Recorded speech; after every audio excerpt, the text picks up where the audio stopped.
Hello everyone, welcome back to my channel IGNOU concept by Ishita. ठीक है, तो आज का हमारा जो यूनिट है that is unit number 4, basic features of constitution. ठीक है, तो पहले बैकग्राउंड देख लेते हैं। तो इंट्रोडक्शन में बेसिकली बुक में इतना दिया हुआ है कि जो कॉन्स्टिट्यूशन है इंडिया का is the will of the people of the country, यानी कि जितने भी लोग हैं इंडिया में, जितने भी लोग हैं वो कॉन्स्टिट्यूशन को रिस्पेक्ट करते हैं। ठीक है, यानी कि इंडिया में कोई भी पीपल ये नहीं बोल सकता कि भाई मैं कॉन्स्टिट्यूशन को फॉलो नहीं करता, जो कॉन्स्टिट्यूशन में चीजें लिखी हुई है मैं उस चीजों को नहीं मानता। ठीक है, सेकेंडली जो भी पीपल है उनको गवर्नमेंट किस चीज पे, किस बेसिस पे गवर्न कर रही है, कॉन्स्टिट्यूशन के बेसिस पे गवर्न कर रही है। ठीक है, जितने भी कॉन्स्टिट्यूशन में लॉज वगैरह लिखे हुए हैं उसी बेसिस पे जितनी भी बॉडीज हैं, ठीक है, लेजिस्लेटिव हुई, एग्जीक्यूटिव हुआ या जुडिशियल हुआ, सब चीजें जो है कॉन्स्टिट्यूशन के बेसिस पे ही वर्क करती हैं। ठीक है, तो कॉन्स्टिट्यूशन क्या है, बहुत ही बल्कि और लेंदी क्या है, एक पूरा आर्टिकल्स का पूरा एक बल्क की बुक है। ठीक है, कॉन्स्टिट्यूशन। नेक्स्ट इज कॉन्स्टिट्यूशन को बनने में बहुत ज्यादा टाइम लगा। ठीक है, तो आप डेट देख सकते हैं कि कॉन्स्टिट्यूशन बनना कब स्टार्ट हुआ था, 6 दिसंबर 1946 में, और कब जो है वो इन्फोर्स किया गया या कब से वो लागू किया गया, 26 जनवरी 1950 से। ठीक है, नेक्स्ट इज जो कुछ फीचर्स हैं कॉन्स्टिट्यूशन के, वो हमने कहां से बोरो किया, 1935 एक्ट से। ठीक है, अभी 1935 एक्ट क्या था ये आप सेकेंड ईयर में पढ़ोगे, या अगर आपने फर्स्ट ईयर में हिस्ट्री ली हुई है तो आप वहां पे ही पढ़ोगे। ठीक है, ब्रीफ में बता देती हूँ। 1935 जो एक्ट था ये बेसिकली ब्रिटिशर्स ने जो है, ब्रिटिशर्स और जो इंडियन नेशनल जो पूरे मूवमेंट को लीड कर रही थी ना कांग्रेस, उनके बीच में जो है ये 1935 एक्ट था। मतलब डेलिब्रेशन हुआ था उनके बीच में, उनके बीच में आपस में बातचीत हुई थी ब्रिटिशर्स और जो ये पूरे मूवमेंट को लीड कर रहे थे ना, क्विट इंडिया मूवमेंट को, या जितने बड़े बड़े मूवमेंट हुए इंडियन नेशनल कांग्रेस, उनके बीच में। बेसिकली जो कांग्रेस थी ना, जो कांग्रेस के लीडर्स थे, उन्होंने अपनी डिमांड रखी थी ब्रिटिशर्स को कि भाई हमें ये चीजें चाहिए। ठीक है, अगर आप ये चीजें मानते हो तो ठीक है, अदरवाइज आप यहाँ से इस देश को छोड़कर चले जाओ। ठीक है, तो ये था गवर्नमेंट ऑफ इंडिया 1935 एक्ट। ठीक है, अब इसी को मॉडिफाई करते हुए जो हमारे कॉन्स्टिट्यूशन ऑफ इंडिया में क्या क्या चीजें जो है इससे बोरो की गई है। First is federal structure, that means जो पावर है उसका division between centre and state. ठीक है, जैसे आप देखोगे सेंटर में जो है अलग गवर्नमेंट होती है, स्टेट लेवल पे अलग गवर्नमेंट होती है। जैसे कि आप देखोगे वेस्ट बंगाल में कौन है, ममता दीदी है, बट यूपी में आप देखोगे तो कौन है, यूपी में सीएम कौन है, योगी है ना, वो किस पार्टी से बिलोंग करते हैं, बीजेपी से बिलोंग करते हैं। ठीक है, and the division of power between the union list and state, यानी कि एज वेल एज जो सेंटर और स्टेट है उनके बीच में पावर का भी डिवीजन है। मतलब सेंटर के पास पावर जो है अलग है, डिफरेंट पावर्स है, स्टेट की अपनी पावर अलग है। ठीक है, plus bicameral legislature. Bicameral legislature मतलब क्या है कि जो हमारा पार्लियामेंट है वो दो हाउसेज में डिवाइड है। First is upper house, second is lower house. ठीक है, लोकसभा और राज्यसभा, नॉर्मल लैंग्वेज में बोलो तो। ठीक है, next is state legislative council at the state level, यानी बहुत से जो है स्टेट ऐसे भी हैं जहां पर उनकी खुद की एक स्टेट लेजिस्लेटिव काउंसिल है।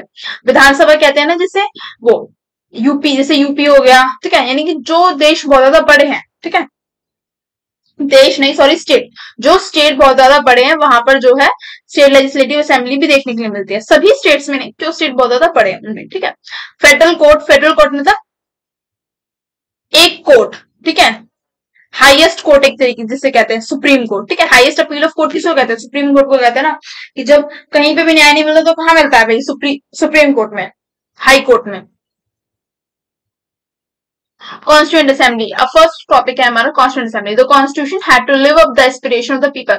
देखो यहाँ पे इस पैराग्राफ में क्या बोल रहा है कि जब आपने देखा होगा कि जब हम बुक्स पढ़ते हैं तो उसमें हम क्या देखते हैं कि जो लोग थे बिफोर इंडिपेंडेंस, उन्होंने कितना ज्यादा एक्सप्लोटेशन झेला। अगर हिस्ट्री स्पेसिफिकली किसी ने पढ़ी होगी या पॉल साइंस भी 11th-12th में, तो आपने पढ़ा होगा कि जो लोग थे उन्होंने कितना ज्यादा इंजस्टिस झेला है, उनको कितना ज्यादा एक्सप्लॉइट किया गया है। ठीक है, रेशियल डिस्क्रिमिनेशन झेला है, किससे, जो ब्रिटिशर्स थे उनसे। ठीक है, एज वेल एज इकोनॉमिकली भी जो उस टाइम पे लोग थे वो इतने ज्यादा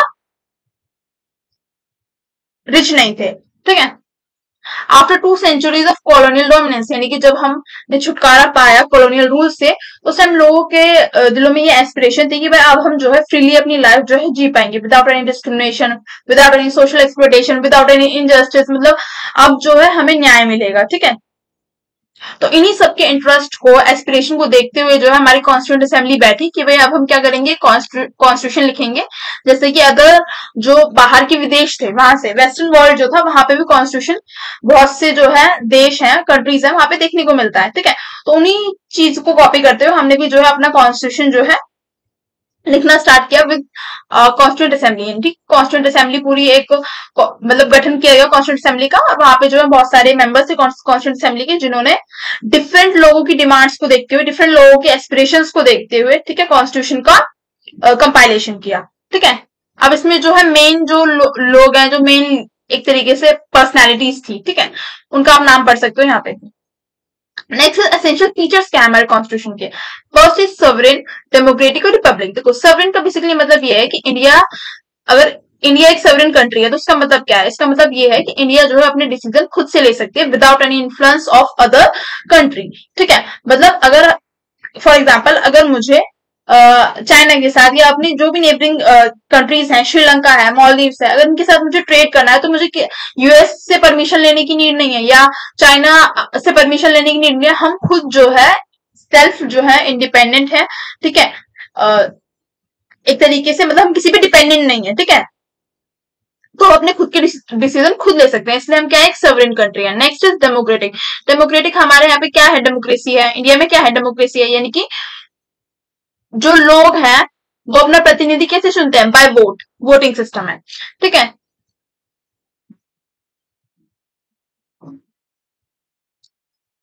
देखो अब रिपब्लिक से मतलब क्या है, रिपब्लिक मीन्स कि यहाँ पर इंडिया में कोई भी स्कोप नहीं है मोनार्की का। ठीक है, to reign over the people but the people themselves rule the country through the elected representative, यानी यहाँ पे मोनार्की आने का कोई भी स्कोप नहीं है, चांस नहीं है। ठीक है, यूनियन ऑफ स्टेट। अब यूनियन ऑफ स्टेट का देखो मैंने बुक का ही जो है पेज पेज एक तरीके से पैराग्राफ मतलब यहाँ पे लगा दिया है। तो यूनियन ऑफ स्टेट का मतलब क्या है, एक स्टेट की हेल्प से हम समझाते हैं। फिर जैसे यूपी है और उत्तराखंड है, ये करंटली अभी क्या है, दो अलग अलग स्टेट है इंडिया में।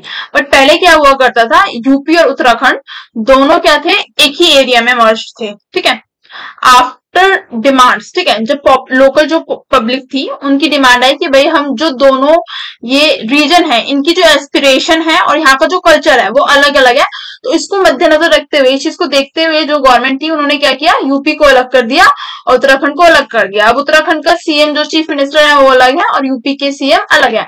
ठीक है, तो अब इससे हमें क्या, यूनियन ऑफ स्टेट से क्या पता चलता है, भाई देखो यूनियन ऑफ स्टेट का मतलब ये है, यूनियन ऑफ स्टेट वर्ड आया कहां से, यूनियन ऑफ स्टेट वर्ड आया यहाँ से कि जो जितने भी रीजन है ना, ये जितने भी डिफरेंट डिफरेंट स्टेट है इंडिया के अंदर, ये सब क्या है, एक है। ठीक है, यूनियन ऑफ स्टेट मिलके इंडिया का गठन करते हैं, यानी यूनियन ऑफ स्टेट से मिलके क्या बना, इंडिया बना, पूरा भारत देश बना है। ठीक है, अब कॉन्स्टिट्यूशन में क्या स्कोप है, एक स्कोप ये भी है कि अब हमारे जितने भी, आप रिसेंटली देखोगे तो तेलंगाना बनाया गया है ना, तेलंगाना स्टेट बनाया गया है। ठीक है, तो कॉन्स्टिट्यूशन में ये भी हमारे एक तरीके से ये भी फीचर है कि हम जो है न्यू स्टेट भी बना सकते हैं। ठीक है, एंड प्लस ये जो न्यू स्टेट है ना, इनका जो है, इनको नाम भी दे सकते हैं, यानी नाम भी चेंज कर सकते हैं। फॉर एग्जाम्पल अगर यूपी का नाम चेंज करना चाहे तो यूपी का नाम चेंज करके जो सीएम है वो कुछ और नाम भी दे सकते हैं। ठीक है, ये क्या है, यूनियन ऑफ स्टेट के फीचर है।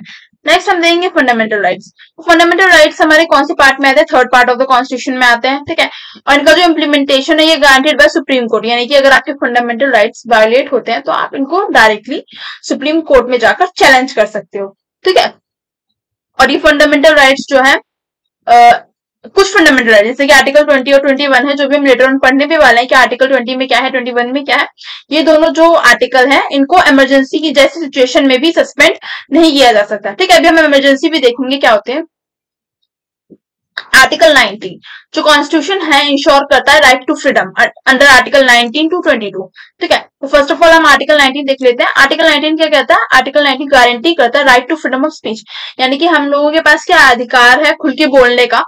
खुल के बोलने का इन द सेंस ये नहीं कि हम कुछ भी अनाप शनाप बोल दें, अनाप शनाप नहीं। अगर गवर्नमेंट कोई पॉलिसी ला रही है, ठीक है, जिसका आपको क्रिटिसाइज करना है तो आप फुल्ली क्रिटिसाइज कर सकते हो, एक मतलब एक डिसेंट लैंग्वेज के साथ। ठीक है, next is right to peaceful assembly, यानी कि पीसफुल असेंबल होने का। फॉर एग्जाम्पल अगर आपको प्रोटेस्ट करना है, ठीक है, तो आप पीसफुली बिना कुछ जो है ब्लॉक करे या ट्रैफिक जाम वगैरह लगाए या फिर जो है बिना ऑफेंसिव हुए, ठीक है, वायलेंस बिना वायलेंट हुए आप पीसफुली किसी भी प्लेस पर असेंबल हो सकते हो। Next is right to form association. अब एसोसिएशन का एग्जांपल आप लो, एग्जांपल कॉलेजेस में क्या होते हैं, स्टूडेंट एसोसिएशन होते हैं ना, तो इस टाइप से कि हम हमारे पास फ्रीली अधिकार है कि हम एसोसिएशन फॉर्म कर सकते हैं। Next is right to visit and reside in any part of the country. For example अगर मैं अभी नोएडा में रहती हूँ तो मेरे पास ये राइट है कि भाई मैं किसी भी अपने इंडिया के किसी भी रीजन में, ठीक है, जा सकती हूँ नोएडा से। ठीक है, फॉर एग्जाम्पल अगर मेरा मैंने गुजरात जाने का तो मैं गुजरात जा सकती हूँ, इसमें मुझे कहीं से कोई परमिशन लेने की नीड नहीं है। ठीक है, ये मेरा राइट है, अधिकार है। ठीक है, next is right to profess and practise one's religion. ठीक है, यानी कि मेरे पास ये भी अधिकार है कि मैं कोई भी रिलीजन, ठीक है, अपना सकती हूँ प्लस छोड़ सकती हूँ। ठीक है, अगर मुझे किसी न्यू रिलीजन में कन्वर्ट होना तो ये भी मेरे पास फुल्ली मेरे अपनी चॉइस होगी। ठीक है, इसमें गवर्नमेंट कुछ नहीं कर सकती है। ठीक है, ये मेरी अपनी चॉइस है, अनटिल अनलेस कोई मुझे फोर्सफुली जो है कन्वर्ट करा रहा है। ठीक है, अगर मैं अपनी चॉइस से कन्वर्ट होना चाहती हूँ तो मैं कन्वर्ट हो सकती हूँ। ठीक है, हालांकि मुझे कन्वर्ट नहीं होना है। Next is article 20। ठीक है, article 20 guarantees that no person shall be punished on the basis of law that are enacted after a crime has been committed. मतलब जब तक कोई पर्सन अपना क्राइम जो है कमिट नहीं कर लेता है तब तक जो है उस पर कोई कार्रवाई नहीं की जा सकती। फॉर एग्जाम्पल अगर जैसे आप देखोगे जब पुलिस जो है एनकाउंटर भी करती है किसी को, ठीक है, एनकाउंटर भी करती है तो वो पहले पैरों में गोली मारती है, लेग्स में गोली मारती है। डायरेक्टली जब तक बहुत ज्यादा ऐसी सिचुएशन नहीं आती तो डायरेक्टली गोली नहीं चलाती। क्यों ऐसा क्यों? इसलिए है कि जब तक वो सामने वाला इंसान, जब तक पुलिस उसको पकड़ नहीं लेगी और जब तक वो कमिट नहीं कर लेगा कि हाँ भाई क्राइम मैंने किया, तब तक उस पर आगे प्रोसीडिंग नहीं हो सकती है। ठीक है, ये आर्टिकल 20 हमारा कहता है।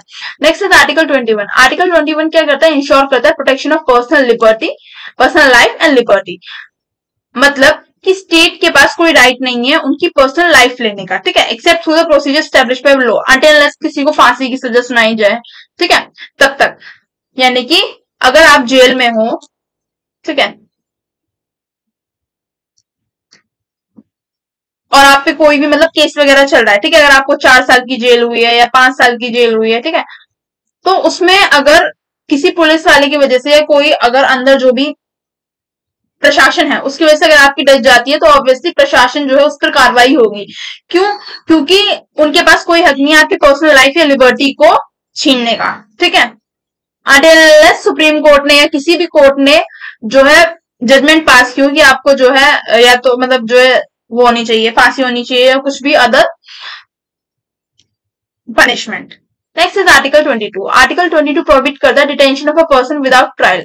Detention of person without trial means, for example, मेरे एरिया में दंगे चल रहे हैं, ठीक है, दंगे इन द सेंस किसी भी मान लो कि प्रोटेस्ट चल रहा है या फिर जो है ये ऐसे मान लो कि कम्युनिटी बेसिस दंगे चल रहे हैं। ठीक है, कम्युनिटी बेसिस में मेरे नाम पे तो मेरे मुंह पे तो हिंदू मुस्लिम ही आ रहा है। ठीक है, प्लीज ऑफेंड मत होना। ठीक है, मैं एग्जाम्पल के लिए समझा रही हूँ। ठीक है, हिंदू और मुस्लिम के बीच में क्या चल रहा है? दंगे चल रहे हैं। ठीक है, तो पुलिस जो है एक पर्सन को पकड़ के ले जा रही है कि भाई ये जो है तुम्हारी वजह से हो रहा है, सस्पेक्ट के उसमें, ठीक है, शक के उसमें, ठीक है, सस्पेक्ट करके पुलिस पकड़ के ले जा रही है कि भाई ये जो दंगे हुए हैं ये तुमने करवाया है। ठीक है, तुम्हारी साजिश थी इन दो कम्युनिटी को लड़वाना। ठीक है, तो अगर सस्पेक्ट के बेसिस पे किसी पर्सन को पुलिस पकड़ के ले जा रही है तो सबसे पहले पुलिस क्या करेगी? ठीक है, डिटेन कर लिया अब तो पुलिस ने उसको, तो पुलिस क्या करेगी? सबसे पहले उसको विद इन 24 आवर, 24 के घंटे के अंडर अंडर उसको कोर्ट में क्या करेगी? पेश करेगी। अगर पुलिस कोर्ट में पेश नहीं करती है, ठीक है, तो पुलिस को उस पर्सन को बाइज्जत बरी करना पड़ेगा, मतलब उसको छोड़ना पड़ेगा। ठीक है, तो detention of person without trial, यानी जब तक कोर्ट में उसको आप नहीं अगर करोगे, नहीं अगर पेश करोगे जज के सामने, तो आपको उसको छोड़ना पड़ेगा। ठीक है, जब सस्पेक्ट बेसिस पे डिटेंशन होता है उस टाइम पे। ठीक है, next is right to equality. मैं अगेन कह रही हूँ प्लीज कोई अपने उस पर मत ले लेना कि मतलब हिंदू मुस्लिम बताया। ठीक है, मैंने सिर्फ जो है एग्जाम्पल के लिए बताया। Next is right to equality. Article 14 जो है गारंटी करता है the right to equality before the law and the right to equal protection of the law, यानी कि अगर कोई भी लोकल पीपल मान लो या कोई भी पर्सन जो बहुत गरीब है, अगर वो अपील करता है, ठीक है, किसी भी अपना जो भी परेशानी है वो जाके कोर्ट में सुनाता है, ठीक है, सुनाता है बेसिकली अगर वो अपना कोई भी केस लेके जाता है कि मेरे साथ ये चीजें हुई हैं, ठीक है, तो जो अथॉरिटीज हैं, ठीक है, वो उसके साथ डिस्क्रिमिनेशन नहीं कर सकती हैं, ठीक है। बेसिकली जैसे कि आपने देखा होगा जो हमारी लेडी है लोग, उनकी आंखों पे भी क्या है, पट्टी बंधी हुई है, तो वो इसी चीज को दर्शाती है कि वो जो हमारा कानून है ना वो अंधा है, ठीक है, वो अमीर और गरीब का भेदभाव नहीं करता, ठीक है। Next is article 15, guarantees protection from discrimination, यानी कि किसी भी तरह का डिस्क्रिमिनेशन, चाहे वो रिलीजन के बेसिस पे हो, चाहे वो रेस के बेसिस पे हो, चाहे वो कास्ट के, चाहे वो जेंडर बेसिस हो, ठीक है, and provide for equal access to and thus the right against discrimination, यानी कि सबके लिए जो है इक्वालिटी हर जगह, ठीक है। Next is article 16, provide the right to equality of opportunity employment. जैसे कि आप देखोगे जब गवर्नमेंट जॉब्स निकलती हैं, प्राइवेट सेक्टर में तो नहीं, बट गवर्नमेंट इस चीज को इंश्योर करती है, तो गवर्नमेंट क्या करती है, अलग अलग जो एक तरीके से कैटेगरीज बनाती है, जैसे कि ओबीसी, ठीक है, बैकवर्ड क्लासेस, SC ST हो गई, अब तो एक न्यू और आ गया EWS, इकोनॉमिकली वीकर सेक्शन, तो इन सब के लिए क्या करती है, कुछ परसेंटेज ऑफ सीट्स रिजर्व करती है, तो गवर्नमेंट क्या कर रही है, अपॉर्चुनिटी प्रोवाइड कर रही है एम्प्लॉयमेंट में। Next is DPSP, directive principles of state policy, ये क्या, कहां से हमने अडॉप्ट किए, इंग्लिश कॉन्स्टिट्यूशन से, और उनका मेन काम क्या है, ये गाइडलाइंस है किसकी, स्टेट की। जब भी स्टेट फॉर एग्जाम्पल स्टेट कोई भी पॉलिसी बनाती है, तो ये कुछ गाइडलाइंस जो है हमारे कॉन्स्टिट्यूशन में लिखी हुई है, इनको देखते हुए स्टेट कोई भी पॉलिसी क्या करती है, बनाती है किसी भी पर्टिकुलर स्टेट में और इम्प्लीमेंट करती है, ठीक है। DPSP को अगर आपने पॉल साइंस सेकेंड ईयर में ऑप्ट करोगे आप, तो आप वहां पे जो है डिटेल पढ़ोगे, ठीक है, 10 से 12 गाइडलाइंस होती हैं ये, ठीक है। नेक्स्ट इज फंडामेंटल ड्यूटीज, तो फंडामेंटल ड्यूटीज को कौन निभाता है, सिटीजन निभाते हैं ऑफ कंट्री के, यानी इंडिया के जितने भी सिटीजन है उनकी ड्यूटी है, जितने भी फंडामेंटल ड्यूटीज लिखी हुई है उनको फॉलो करना सिटीजन का काम है, ठीक है। फंडामेंटल ड्यूटीज का मतलब क्या है कि भाई they are expected to respect their constitution, ठीक है, कि वो अपने कॉन्स्टिट्यूशन की रिस्पेक्ट करें, अपना जो नेशनल फ्लैग है उसकी रिस्पेक्ट करें, जब नेशनल एंथम हो तो खड़े हो प्रॉपरली, ठीक है, और अपने नेशनल एंथम को गाएं, ठीक है। और भी बहुत सारी चीज में इसमें आती हैं कि जो वाइल्ड लाइफ है, ठीक है, और बायोडाइवर्सिटी है, यानी कि जो अपने आसपास का जो भी वातावरण है उसको स्वच्छ रखें। हालांकि ऐसा कुछ कोई भी सिटीजन मुझे तो लगता नहीं है 2-4 फंडामेंटल ड्यूटीज के अलावा वो निभाते होंगे, सब जो है पॉल्यूशन फैलाने में लगे हुए हैं।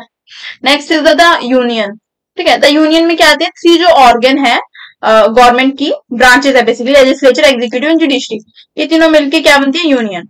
असली सबसे पहले हम लेजिस्लेचर देख लेते हैं, तो इंडिया में किस टाइप का फॉर्म ऑफ गवर्नमेंट है, पार्लियामेंट्री फॉर्म ऑफ गवर्नमेंट है, ठीक है। इस अब in such a form of government the president is the head of the state. जब पार्लियामेंट्री फॉर्म ऑफ गवर्नमेंट होती है तो यहाँ पे क्या होता है कि जो प्रेसिडेंट होता है वो क्या होता है, स्टेट का हेड होता है, ठीक है। बल्कि रियल एग्जीक्यूटिव कौन होता है, PM, प्राइम मिनिस्टर, ठीक है, प्राइम मिनिस्टर के हाथ में सारी क्या होती है, पावर होती है।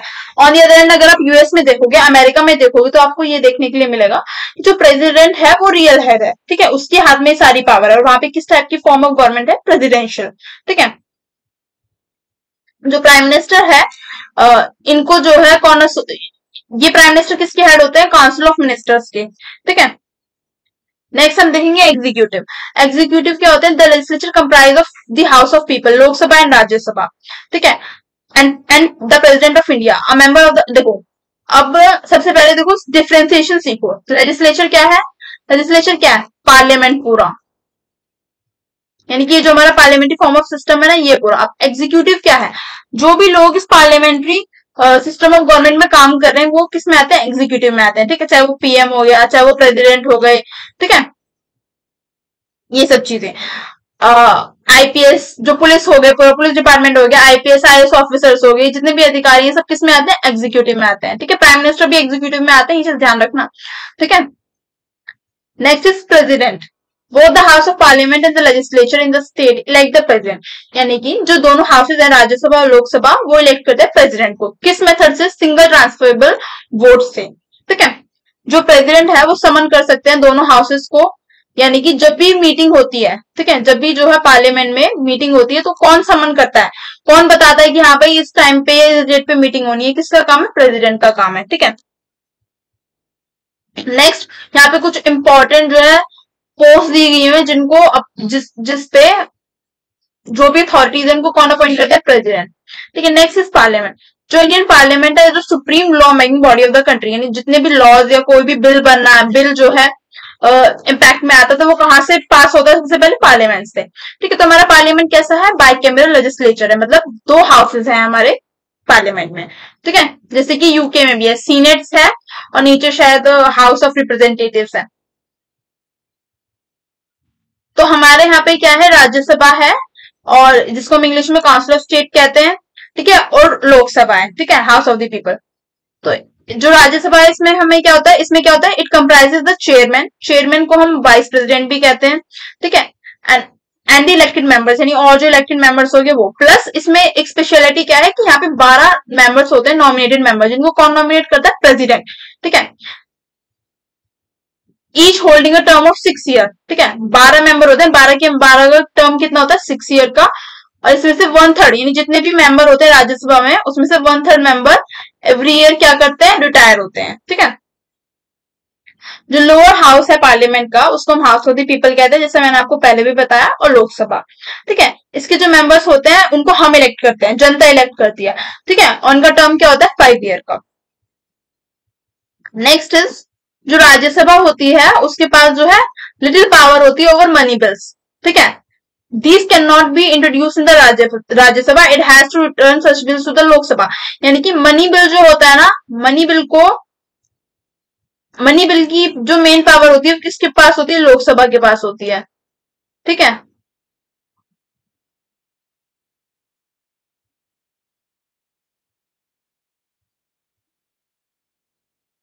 Next point is judiciary. Judiciary क्या है? Third and very important organ है गवर्नमेंट का।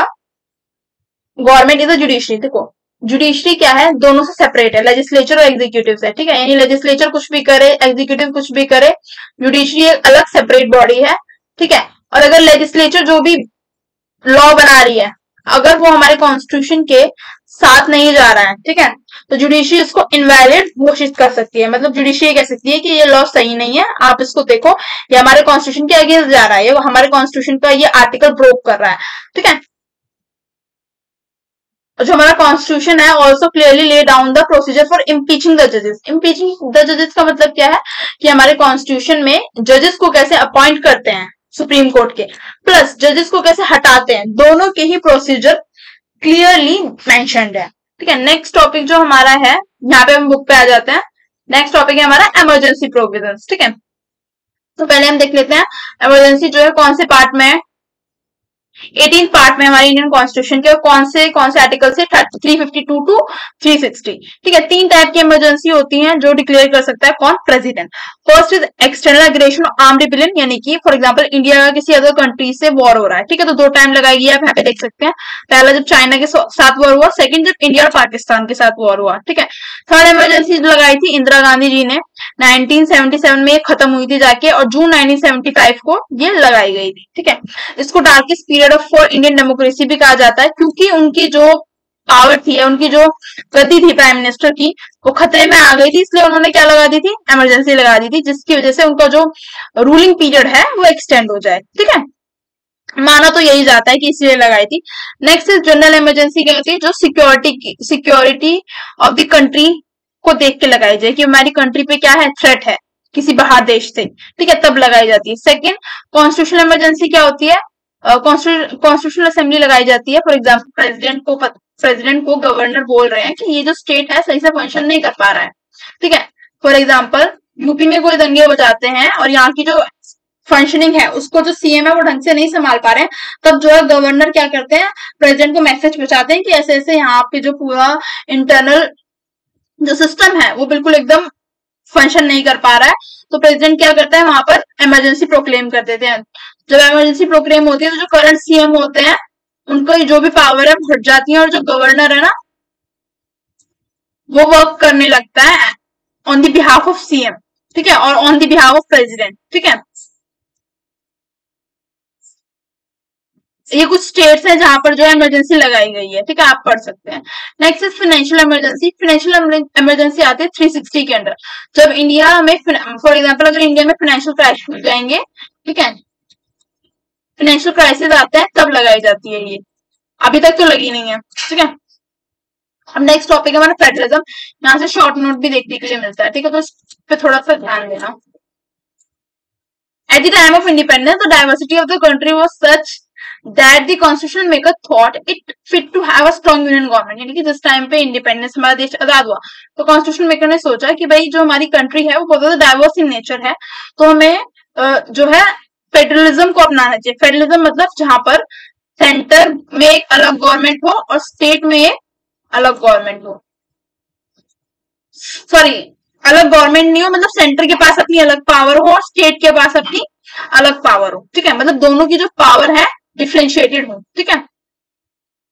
अब जैसे कि आप देखोगे जितनी भी प्रोविजंस हैं सेंटर और स्टेट से लेकर, वो कहां पर है, आर्टिकल 9 ऑफ द कॉन्स्टिट्यूशन में, ठीक है, सॉरी 11 में, ठीक है, 11th ऑफ द कॉन्स्टिट्यूशन में। जो इंडिया का कॉन्स्टिट्यूशन है provide for the government with specified power in the various state को, यानी कि ऐसा नहीं है कि सारी पावर सेंटर के पास है, नहीं, स्टेट के पास भी पावर है, ठीक है। और अब कुछ स्कॉलर्स का मानना है कि जब से जो है ये हमने फेडरलिज्म अपनाया है तब से जो है जो गवर्नमेंट है उसकी स्मूथ फंक्शनिंग हो रही है, मतलब जो एडमिनिस्ट्रेशन है पूरा अच्छे से वर्क कर रहा है।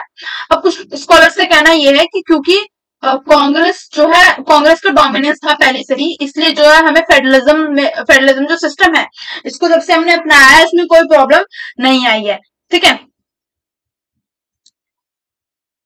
मीन्स जो सेंटर और स्टेट का रिलेशन है वो स्मूथली चलता आ रहा है, ठीक है। बट जब इंदिरा गांधी का टाइम आया, इंदिरा गांधी ने जब जो है गद्दी संभाली पीएम की, तो उस टाइम पे हमें एक टिल्ट देखने के लिए मिला कि सेंटर जो है बहुत ज्यादा पावरफुल देखने के लिए मिला। क्यों? क्योंकि भाई उस टाइम इमरजेंसी इम्पोज कर दी गई थी बाय प्रेसिडेंट, किसके कहने पे, प्राइम मिनिस्टर इंदिरा गांधी के कहने पे, ठीक है। तो इस टाइम पे हमें पावर जो है सेंटर के हाथ में ज्यादा देखने के लिए मिली। बाकी जितना भी टाइम है अभी भी आप देखोगे तो सेंटर और स्टेट जो है दोनों जो है कोऑपरेट होके जो है काम करते हैं, ठीक है। आगे जो है इतना ऐसा इंपॉर्टेंट है नहीं, मैं यहीं पे बता देती हूँ कि इस पूरे फेडरलिज्म का मतलब यही है। यहाँ से शॉर्ट नोट भी आता है। फर्स्ट ऑफ ऑल आपको ये बताना है कि फेडरलिज्म कौन से पार्ट में आता है, तो 11th part of the constitution में आता है, ठीक है। फेडरलिज्म का मतलब क्या है, division of power between centre and state, ठीक है। नेक्स्ट जो है सेंटर और स्टेट दोनों जो है कोऑपरेट होके वर्क करते हैं, ठीक है। फिर आपको थोड़ा सा ये बता देना है कि इंडिपेंडेंस के टाइम से ही कैसे जो सेंटर और स्टेट है कोऑपरेट होके जो है स्मूथ फंक्शनिंग जो है हमें देखने के लिए मिली है। बट जब इंदिरा गांधी का जो पीरियड आया था, जब उन्होंने गवर्न किया, तो उस टाइम पे हमें टिल्ट देखने के लिए मिलता है टुवर्ड सेंटर, यानी उस टाइम पे सेंटर बहुत ज्यादा पावर में था, ठीक है। क्यों हमें ऐसा लगता है? क्योंकि उस टाइम पे इमरजेंसी इम्पोज की गई थी, ठीक है। अब नेक्स्ट हमें देंगे 1990s आते हुए few of the state exercise greater leverage, मतलब बहुत से स्टेट में जो है रीजनल पार्टी जो है भर के आने लगी और वहां पर जो है उनकी पार्टी का हमें बहुत ज्यादा दबदबा या बोलबाला देखने के लिए मिला। जैसे कि असोम गण परिषद इन आसाम, ठीक है, द्रविड़ मुनेन्द्र खजागम, ठीक है, द ऑल इंडिया अन्ना द्रविड़ मुनेन्द्र खजागम, ठीक है, national conference Jammu and Kashmir में, ठीक है। तो स्टेट में भी जो है रीजनल पार्टीज उभर के आने लगी और उनका जो है हमें एक तरीके से पावर जो है इमर्ज होती हुई दिखी, ठीक है, वो इलेक्शंस भी जीतती हुए में नजर आई, ठीक है। लास्ट टॉपिक ये था। Thank you for watching the video. अगर आपको वीडियो अच्छी लगी तो do like share and subscribe my channel.